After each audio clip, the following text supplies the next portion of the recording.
에베소서 4장 1절에서 2절까지 말씀을 다 같이 함께 봉독하겠습니다. 그러므로 주 안에서 갇힌 내가 너희를 권하노니 너희가 부르심을 받은 일에 합당하게 행하여 모든 겸손과 온유로 하고 오래 참음으로 사랑 가운데서 서로 용납하고. 아멘. 네, 오늘 에베소서 4장 1절에서 2절 말씀을 근거로 해서 사랑 가운데서 용납하라 라는 제목으로 함께 은혜를 나누겠습니다. 우리가요, 예수 그리스도를 믿고 그리스도인으로서 이 세상을 살아가다 보면 하나님의 관계가 다시 회복되고 하나님의 자녀로 우리는 살아가고 있습니다. 예수 믿는다는 것이 단순히 그냥 예수님을 믿음으로 말미암아 우리가 천국 백성 되었다, 예수님을 믿음으로 말미암아 예수님과 함께하는 삶을 살게 되었다, 이렇게만 정의를 내리고 끝날 것이 아니라 제일 기본적인 우리의 변화는 뭐냐? 하나님과의 관계가 회복된 것입니다. 예수님이 오기 전에는 하나님하고의 관계가 완전히 끊어진 상태였습니다. 하나님께로 갈 자가 아무도 없었던 거예요. 그래서 하나님도 예수님이 오시기까지 약 거의 400여 년간을 침묵을 하셨죠. 그러니까 그 암흑시대라고 우리는 부르는데, 예수님, 하나님께서 우리 사람들과의 이 관계를 끊은 상태를 400여 년 동안이나 지속되었던 것이죠. 얼마나 긴 세월입니까? 그러면 그 400년 그 사이에 태어났던 사람들은 하나님의 어떤 은혜를 느끼지 못하고 하나님의 살아계심도 체험하지 못하고 무미건조하게 정말 불쌍하게 인생을 살았던 사람들이었던 것이죠. 근데 예수님께서 이 땅에 오셔서 하나님과의 관계를 다시 회복해 주시기 위해 이 땅에 오셨고, 그리고 예수님께서는 정말 필요한 것이 우리에게 무엇인지 600여 가지가 넘는 그 율법들, 300가지가 넘게 지켜야 되는 것들, 꼭 지켜야 되는 것들, 300가지가 넘는 꼭 하면 안 되는 것들, 이거는 이 세상을 살아가는 사람들이 지킬 수가 없는 율법들입니다. 도저히 이 현실성이 없는 율법들입니다. 그런 율법들을 또 지키기 위해 또 제사장들은 또 다른 자기들만의 율법을 만들어 이 유대교 사람들을 옥죄었던 그 시절, 예수님께서 이 땅에 오셔서 그런 모든 율법들 가운데서 해방시켜 주시고, 오직 한 가지, 예수 그리스도를 믿기만 하면, 그 600여 가지가 넘는 그 율법들을 지키지 않아도 예수 그리스도를 믿기만 하면 하나님의 자녀가 되는 권세를 우리에게 주시게 된 겁니다.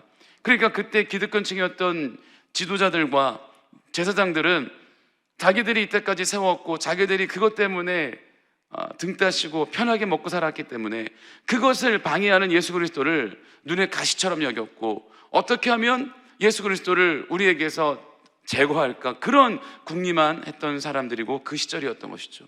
그래서 불쌍한 그 유대교 사람들, 그 이스라엘 사람들에게는 예수 그리스도의 그 새롭고 참신했던 그 복음의 말이 굉장히 그들에게는 해방구였습니다.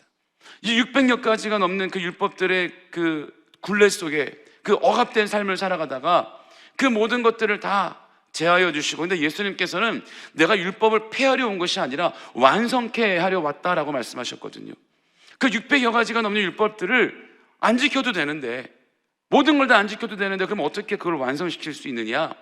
그것이 다가 아니라는 거죠. 많은 사람들이 예수님에게 공격을 할 때 이런 말을 합니다.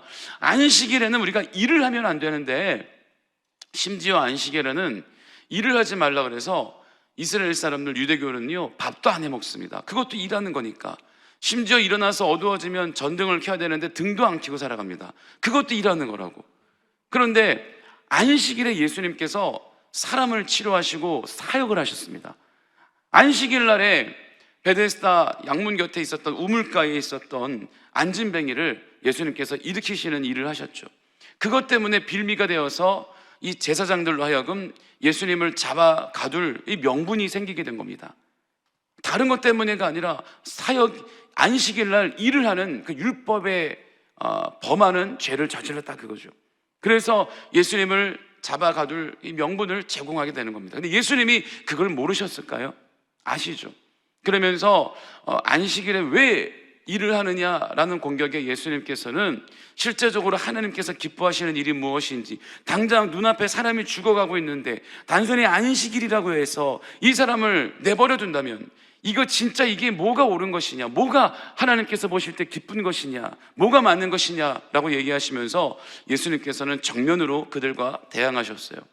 그래서 예수님께서 나는 이 율법을 안 지킨다고 해서 내가 이 율법을 폐하고 없애려고 하는 것이 아니라 정말 진짜 하나님께서 원하시는 그 율법, 그 진짜 하나님께서 우리에게 원하시는 그 율법을 다시 재정립하기 위해, 다시 완성케 하기 위해 이 땅에 왔다.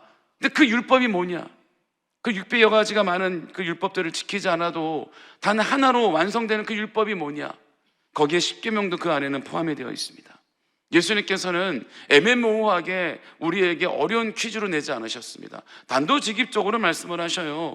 예수님께서는 먼저는 내가 마음과 뜻과 목숨을 다해 하나님을 사랑하는 것, 그건 기본적인 것이죠. 내가 예수 그리스도를 믿고 하나님을 믿는다면서 하나님을 내가 내 마음과 뜻과 목숨을 다해 사랑하지 않는다는 것은 거짓말이죠. 그건 기본적인 것입니다. 그거는 뭐 아주 기본적인 거라 논할 필요도 없는 것이고, 그 두 번째가 뭐냐? 이게 중요한 건데, 내가 그렇게 하나님을 사랑하는 것처럼 똑같이 조금도 감하지 말고, 내가 하나님을 100% 사랑하면 다른 사람들은 한 80%, 한 70%, 그게 아니라 하나님을 100% 사랑한다면, 올인을 했다면 그 똑같은 사랑으로, 그 크기로 사람을 사랑하라. 그런데 얼만큼 사람을 사랑해야 되느냐? 원수까지 사랑할 만큼 사랑하라. 여러분, 그게 쉽지 않거든요. 간단하네. 600여 가지 그 많은 율법을 지키지 않아도 하나님 믿는 건 뭐 기본이니까 그거는 패스하고, 내가 그 사랑을 가지고 주변의 내 사람들을 사랑한다는 것은 뭐 쉬운 거 아닌가? 그런데 우리가 관계가 좋은 사람들, 가족들, 또 우리 교우 식구들, 지역 식구들, 뭐 내가 관계하고 있는 내 모든 직장의, 사업체의 그런 사람들, 관계 좋게 맺는 거, 사랑해 주는 거는 어렵지 않죠. 그런데 문제는 원수까지 사랑하라에 여기서 우리가 다 걸려 넘어가는 것입니다. 그건 쉽지 않거든요. 어떻게 원수를 사랑할 수가 있습니까? 대표적인 예가 손영원 목사님이죠. 사랑의 원자탄이라고 부르는, 자기의 눈에 넣어도 아프지 않을 만큼 사랑하는 아들 2명이나, 1명도 아니고 자기 자식 2명을 죽인 공산당 청년을 일본 경찰이 잡아서, 일제시대니까요, 일본 경찰이 잡아서 사형 선고를 내렸는데, 이 목사님이 끊임없이 탄원서를 내가면서 이 살인자를 석방시켰어요. 웬만하면은 요즘 유행하는 이 드라마나 영화 정서에 입각한다면 복수를 하기 위해 내가 직접, 경찰들이 죽이는 것이 아니라 내가 내 손으로 내 아들을 죽인 범죄자를 내가 처단하리라, 그런 마음에 직접 내가 석방을 해서 갖가지 온갖 잔인한 방법으로 죽여간다, 뭐 이런 게 요즘 정서인데, 손영원 목사님은 그것이 아니라 오히려 그 자기 아들을 죽인 살인범을 정말 물심양면으로 사랑해가고 정성껏 도와주고, 또 이 살인범도 젊은 청년이었기 때문에 하나님의 복음을, 예수님의 복음을 전하면서 심지어 자기 양자로 드리기까지 하죠. 내 2명의 아들을 죽인 살인범을 용서해주고 대신 내 아들의 그 빈자리를 대신할 내 양자로 삼는다는 것이, 그게 보통 일인가요? 양자로 삼아서 끝까지 내가 처참하게 괴롭혀 말려 죽이겠다, 이게 아니라 정말 진짜 내 아들처럼 정말 극진하게 이 사람을 보살피죠. 이게 어떻게 말이 됩니까? 이게 예수님의 이 사랑, 예수님이 아니면, 웬만한 사람 같으면 전 세계에 많은 크리스찬들을 이야기를 다 모아봐도 이와 같은 큰 사랑을 행했던 이 하나님의 자녀가 또 있을까? 목사라서 그럴까요? 목사는 사람 아닙니까? 아니요, 그냥 그리스도인인 거죠. 그냥 크리스찬이라서, 근데 정말 진실한 참된 크리스찬이라서 예수님의 그 사랑, 요즘 아이들 말로 찐 사랑, 그 찐 사랑을 경험했고, 그 목사님은 자기 아들을 죽인 그 살인범에 대한 미움보다 자기 안에 있는 예수님의 그 사랑이 더 컸던 겁니다. 그 영혼이 불쌍하게 보였던 것입니다. 저도 제가 한번 말씀을 드린 적이 있는데요, 제가 비위가 되게 약해요. 그래서 어릴 때도 편식을 되게 많이 했고 음식을 되게 가려서 먹어요. 조금만 이상한 냄새가 나서 비위 안 맞아도 그냥 못 먹어요. 그리고 그러다 보니까 동남아 지역에, 저는 여행도 사실 잘 가기 싫어합니다. 너무 음식이 안 맞아서요. 심지어는 결혼식하고 신혼여행을 뭣도 모르고 태국 이 푸켓으로 갔어요. 그냥 그림만 보고 거기는 좋은 섬이구나, 재밌겠구나, 그냥 그런 것만 보고 갔는데, 이 처음에 출발할 때 조금 우리가 좀 돈을 아껴보겠다고 대한항공이나 아시아나를 타지 않고 태국 비행기를 탔단 말이에요. 그 이제 기내식이 나오지 않습니까? 처음에 출발 때부터 저는 이 난항을 겪게 됐는데, 아무것도 모르는 상태에서 기내식, 야 태국 음식은 어떨까 봤더니 약간 볶음밥 같은 게 나왔어요. 볶음밥이랑 뭐 야채랑 나왔어요. 이제 첫 숟가락을 딱 떴는데 엄청난 향이 밀려 들어오는 거예요. 못 먹겠더라고요. 야, 이게 뭐 이런 향이 다 있어요. 못 먹겠더라고요. 밥에서, 우리가 알고 있는 밥에서, 그러면 볶음밥이면 볶음밥의 맛이 나야 되잖아요. 볶음밥에다가 이 샴푸를 푼 맛이 나는 거예요. 이거 못 먹겠더라고요. 그래서 콜라라도 마셔야지, 안 되겠다. 속이 다 뒤집어졌으니까 콜라를 좀 달라고 얘기했어요. 콜라가 나왔어요. 콜라를 딱 따가지고 마시는데, 야, 콜라에서도 향이 나는 거예요. 그 희한하대요. 나라마다, 제가 그때 알았습니다. 나라마다 콜라 맛이 조금씩 다르다는 거예요. 미국의 현지 콜라와 우리나라의 또 콜라 맛이 약간 다르다는 겁니다. 그래서 콜라도 못 마셨어요. 일주일 내내 태국 가가지고 거의 굶다시피 했습니다. 해산물만, 야채만 조금 먹고. 그런데 그때 이후로 이제 동남아에 대한, 이 나라들에 대한 인식이 안 좋았습니다. 그러다가 세월이 몇 년 흘러서 제가 여의도에서 청년 사역을 할 때 이 청년들을 데리고 단기 선교를 이제 갑니다. 우리도 이제 내년 2월에 필리핀과 말레이시아 동남아 선교가 있죠. 갑니다. 그런데 저는 다른 나라들은 모르겠고 태국은 안 좋은 기억이 있으니까 태국은 걸리지 말아라. 왜냐하면 그거를 우리들이 자진해서 나라를 선택하는 것이 아니라 청년팀들이 몇 팀이 그룹이 지어져서 제비뽑기로 뽑아요. 여러분, 제비뽑기는 성경적인 것입니다. 노름이 아니에요. 제비뽑기를 뽑는데 태국이 걸린 거예요. 제가 속해 있는 팀이. 이거는 하나님께서 뜻이 있구나. 제가 태국을 싫어하니까 하나님께서 태국을 이번에 그 생각을 깨버려라라는 뜻이 있었겠구나. 그리고 이제 그냥 순종히 했습니다. 그런데 우리 팀장이 너무나 믿음이 좋고 성령 충만해서 이 태국이 사역을 결정하는데, 어떤 사역을 결정했냐면, 태국도 많잖아요. 휴양지, 이 푸켓 같은 데도 있고 말이죠. 파타야 같은 데도 있고, 또 수도 이 방콕은요 정말 우리나라 저 명동 같은 데 같이 발전되어 있어요. 그래서 거기는 요즘 우리나라의 태국 출신 연예인들이 몇 명 있거든요. 아주 잘생기고 아주 예쁜 태국 출신의 연예인들이 있습니다. 방콕에는 그런 사람들만 있어요. 머리도 조그맣고 정말 잘생기고 예쁘고, 그런데 사역하면 좋잖아요. 그런데 우리 팀장이 정한 사역지가 어디냐면, 태국에서도 오지가 있어요. 태국과 라오스 그 사이에 섬이 있는데, 여기에는요 오지예요. 버려진 사람들만 여기를 오고요. 여기는 사람들이 개를 키우다가 못 키우겠으면 그 섬에 가져가다가 버리고 오는 쓰레기 섬으로 유명한 데가 있습니다. 거기에 살고 있는 그 원주민들이 있는데, 그 원주민들은 수상 가옥을 짓고 살아요. 육지에다가 집을 안 짓고 이 얕은 물가에다가 다리를 세운 다음에 거기다가 나무집을 짓고 거기서 살아요. 그러니까 거기는 전기도 없고, 거의 없어요. 전기도 없고, 그냥 조그만 섬이다 보니까 거기 아무것도 없어요. 무슨 관공서, 어떤 무슨 마트, 이런 게 전혀 없는, 그냥 원시, 거의 반원시. 그래, 그 사람들을 뭐라고 부르냐? 모겐족이라고 부르거든요. 이 사람들은요 아무것도 할 게 없고 하는 일은 물속에 맨몸으로 잠수해가지고 깊은 바닷속에 들어가서 해산물들을 따가지고 팔아서 그 돈으로 먹고 살아갑니다. 그러다 보니까 시력이 발달해가지고, 이건 기네스북에도 올라와 있어요. 시력이요, 저는 1.5, 1.5입니다. 눈이 좋죠. 어렸을 때 책을 별로 안 보고 공부를 안 해가지고 시력이 아직 살아있습니다. 그런데 이 모겐족이라는 사람들은요 시력이 8.0이래요. 우리가 보지 못하는, 제가 1.5, 1.5인데 저의 거의 7배, 6배가 더 좋은 시력을 갖고 있는 사람들인 겁니다.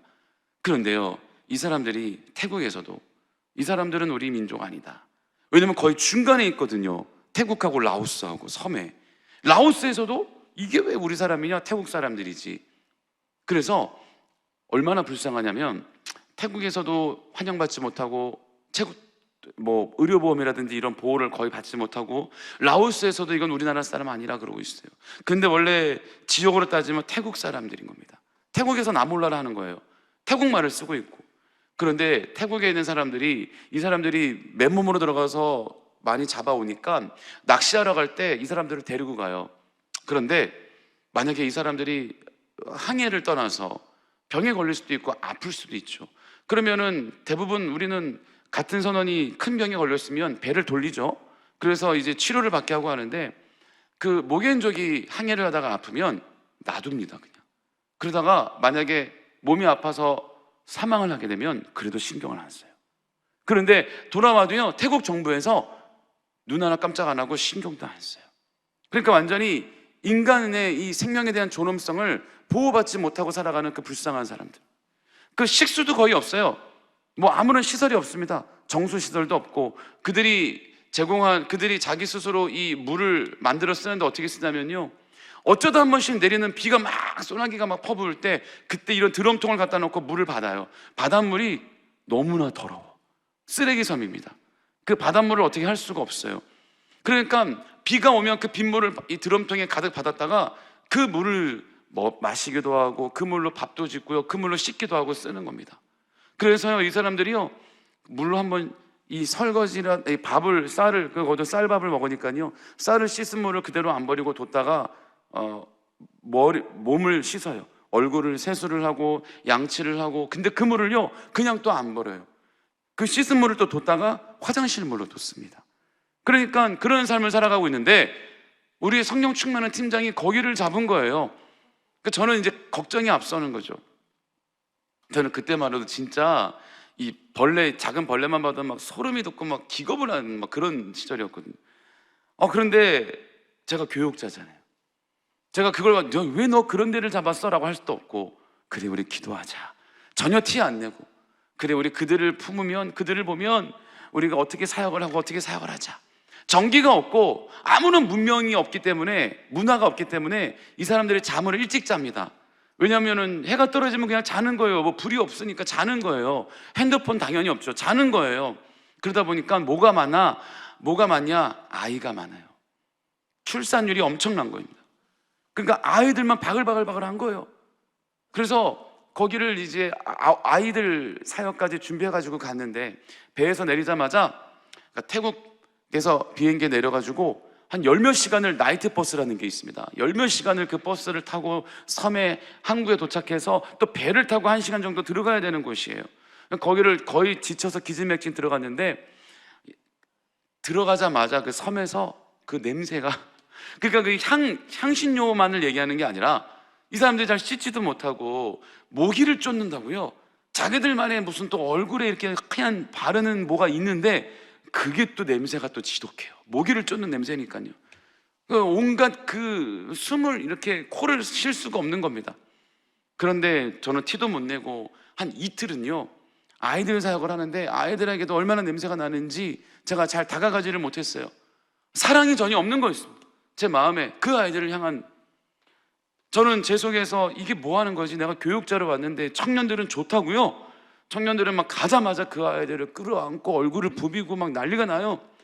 그런 위생이 안 좋은 곳에서, 거기서 해주는 막 이런 다 녹슬고 찌그러진 양철에다가 설거지도 제대로 안 돼 있는 그 숟가락 가지고 애들은 엄청 잘 먹어요. 저는 먹는 둥 마는 둥, 나는 괜찮아. 저는 그때 전도사님이었어요. 전도사님 왜 안 드세요? 나는 좀 이렇게 오면서 한 이틀은 난 금식 기도하려고, 괜찮아. 그러면서 애써서 버텼습니다. 그런데 이틀째 아침이 됐을 때요, 우리들이 묵고 있는 숙소가 있는데, 아침만 되면 아이들이 우리랑 놀고 싶어서 그 창문에 와서 막 우리가 언제 일어나나만 보고 애들은 또 얼마나 이쁜지 몰라요. 다들 막 얼마나 이쁘게 생겼는지, 눈도 왕만하고 막 왕방울만하고 막 코도 진짜로 그냥, 애들이니까 예쁘지가 아니라 진짜 예쁘게 생겼어요. 애들이 인형같이 생겼어요. 근데 냄새가 나요. 근데 이제 그 아이들이 창문에서 이렇게 막 달라붙어갖고 우리가 언제 일어나나만 보고 있는 거죠. 그래서 우리들이 일어나서 이제 문을 딱 여는 순간 아이들이 막 와 그러고 막 달려 들어와요. 그런데 그 중에 어떤 7살짜리 여자아이가 있는데, 유난히 냄새가 많이 나는 아이가 있어요. 근데 그 아이가 갑자기 달려오면서 저를 보면서 달려오는 거예요.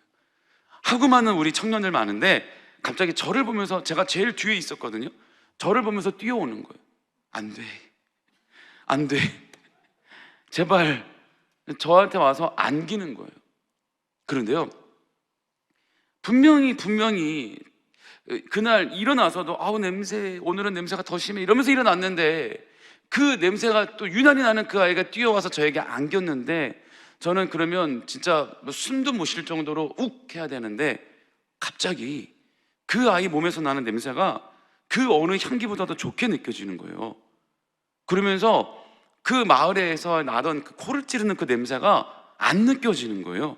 그 아이가 제 품에 안기는 순간 너무 신기한 체험을 했습니다. 그러면서 그때부터 제가 그 누구보다도, 우리 청년들보다도 그 누구보다도 거기에 완전히 동화되어서 그 아이들과 막 비비며 뒹굴며 거기서 주는 그 음식을 너무 맛있게 싹싹 긁어 먹으면서 그렇게 일주일을 거기서 사역을 잘했어요.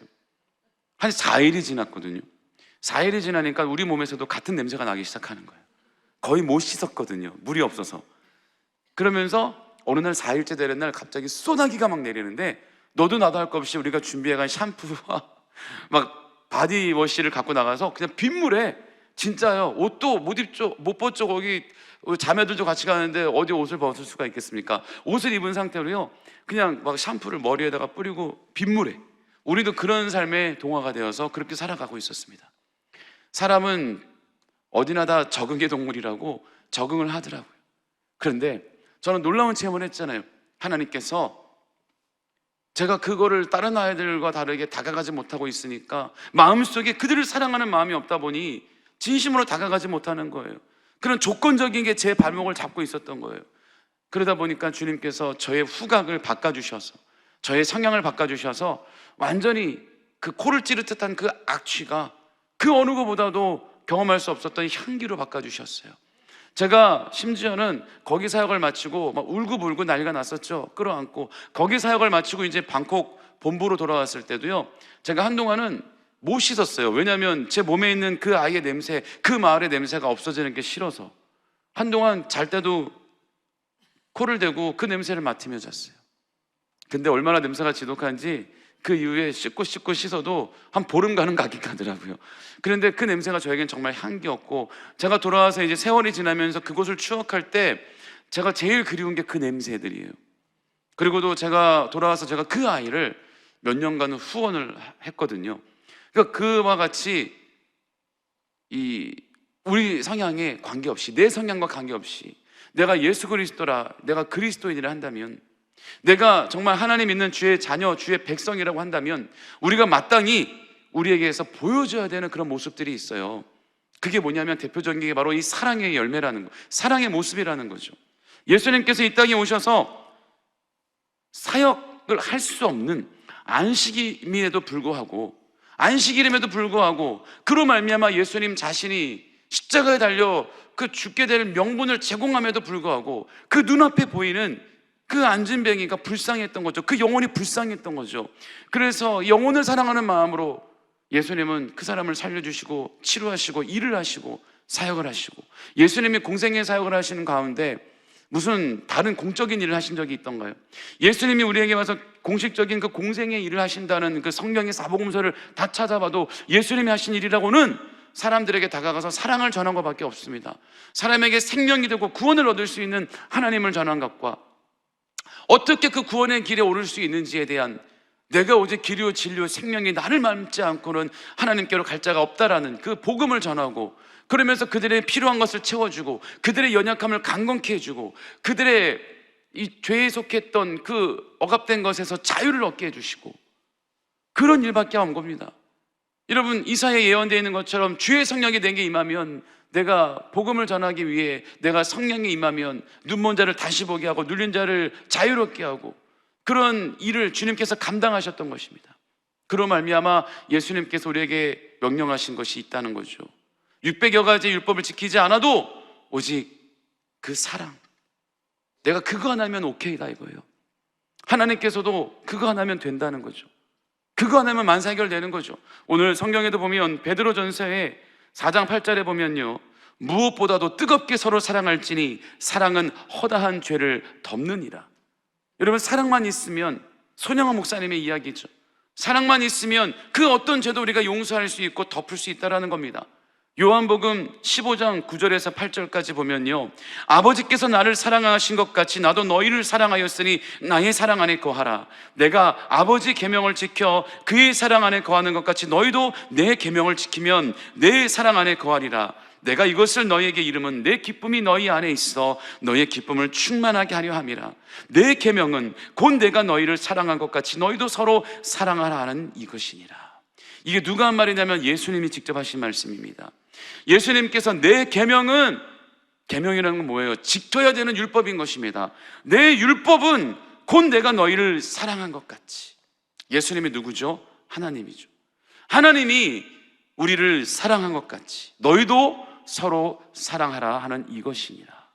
사람들이 600여 가지 되는 율법을 지키지 못하고 억눌려 살아가니까 하나님이신 예수님께서 다시 제대로 된 율법을 가르쳐 주시고자 이 땅에 오셨고, 그 예수님께서 우리에게 새롭게 말씀하신 새로운 율법이 뭐냐? 사랑하라. 하나님께서 우리 인간을 사랑한 것 같이 너희도 서로 사랑하라. 바꿔 말하면 내가 하나님을 마음과 뜻과 목숨을 다해 사랑하는 그 사랑으로 사랑하는데, 더 큰 사랑이 뭐냐면 하나님이 우리를 사랑하는 거죠. 내가 아무리 하나님을 사랑합니다 그래도 하나님이 우리를 사랑하는 것보다 클 수가 있을까요? 전혀 비교할 수가 없는 아가페 하나님의 사랑, 그 하나님의 사랑으로 서로 사랑하라요. 그러면 원수도 사랑할 수가 있다는 거죠. 여러분, 그 사랑이 어떻게 맺어지느냐? 아가페의 사랑이 어떻게 맺어지느냐? 성령의 9가지 열매 우리는 알고 있습니다. 사랑과 희락과 화평과 오래 참음과 자비와 양선과 충성과 온유와 절제.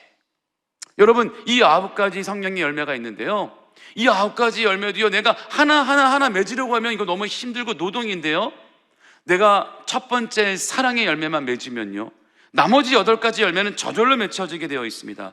내가 사람을 사랑하는데, 내가 이 당사자를 내가 하나님의 사랑으로 사랑하면 당연히 착하고 온유하고 뭐든지 용서할 수 있고, 내가 이 사람을 향하여 절제할 수 있고 겸손할 수 있습니다. 그렇지 않습니까? 따로 분류되는 게 아니에요. 첫 번째 열매, 사랑의 열매만 맺혀지면 그 모든 것은 저절로 맺혀지는 것입니다. 그러기에 사랑의 열매가 제일 중요한 거예요. 그 사랑의 열매가 오늘 예수님께서 우리에게 명령하시는 새로운 계명인 그 아가페 하나님의 사랑입니다. 그러면 그 사랑을 어떻게 맺을 수 있는가? 정답이 나와 있죠. 성령의 9가지 열매. 성령의 9가지 열매. 성령 충만하면 맺혀진다는 것입니다. 내가 억지로 이 사람에게 내가 사랑을 베풀기 위해서 내가 억지로 막 쥐어짜는 것이 아니라, 내가 먼저 열심히 하나님을 사랑하면, 내가 먼저 예수님을 열심히 전심을 다해 사랑하면 그게 먼저잖아요. 열심히 사랑하면 내가 원치 않아도 나에게 성령의 충만함이 부어집니다. 사랑은 양방향이니까요. 이 짝사랑이 아닙니다. 나 혼자 주님 사랑합니다가 아니라 하나님과 나의 서로 열렬하게, 뜨겁게, 격렬하게 진행되는 양방향 사랑입니다. 내가 하나님을 사랑한다 고백하면 하나님이 우리에게 주시는 그 사랑의 표현은 성령의 충만함인 것입니다. 성령의 충만하면 사랑의 열매가 맺혀진다는 겁니다. 그러면 오늘 우리가 그 풍성한 사랑의 열매를 맺어서 어떠한 일도 우리가 용납하고 화합하고 사랑할 수 있는, 그리고 그리스도인이라면 마땅히 나와야 되는 우리의 모습, 바로 사랑 충만한 우리의 모습. 어머, 저분이 교회 다니는데, 네? 교회 다니는데 저런다고요?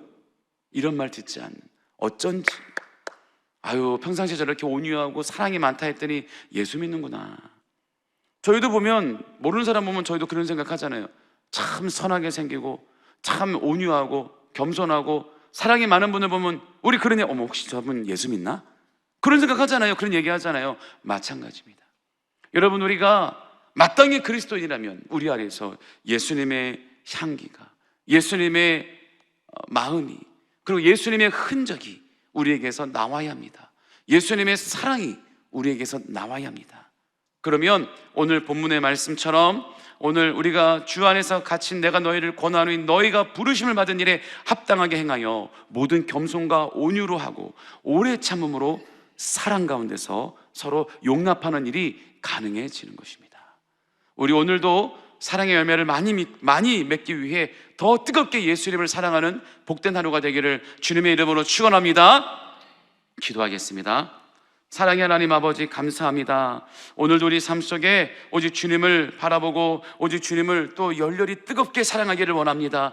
그럴 때 주님 우리에게 성령의 충만함을 더하여 주셔서 오늘도 우리가 사랑의 열매를 많이 맺는 복된 하루가 될 수 있도록, 그래서 주님께서 기쁘게 여기시는 우리 모두가 될 수 있도록 하나님 역사하여 주시옵소서. 오늘 또 감사로 주님 앞에 예물 드리는 손길이 있습니다. 아버지, 그 예물을 주님 기쁘게 받아주시고, 또 우리가 아직도 예수님을 모르고 그 불쌍한 영혼들을 향해 선교하는 일에 우리가 쓰여질 수 있도록 주님 역사하여 주옵소서. 또 아버지 하나님, 예물을 드리는 손길을 축복하여 주시고, 오늘 우리가 간절히 드리는 모든 기도와 간구가 주님 보좌에 상달되고 30배, 60배, 100배로 열매 맺게 하여 주시옵소서. 또 해외에서 선교하시는 우리 선교사님들을 위해서 기도할 때 그 선교지마다 놀라운 부흥의 열매가 맺혀지게 하여 주시고, 놀라운 주의 역사가 나타나게 하여 주시옵소서. 감사드리며 예수님의 이름으로 간절히 축복하고 기도드립니다. 아멘. 하늘에 계신 우리 아버지여, 이름이 거룩히 여김을 받으시오며 나라가 임하시오며 뜻이 하늘에서 이루어진 것 같이 땅에서도 이루어지이다. 오늘 우리에게 일용할 양식을 주시옵고, 우리가 우리에게 죄 지은 자를 사하여 준 것 같이 우리 죄를 사하여 주시옵고, 우리를 시험에 들게 하지 마시옵고 다만 악에서 구하시옵소서. 나라와 권세와 영광이 아버지께 영원히 있사옵나이다.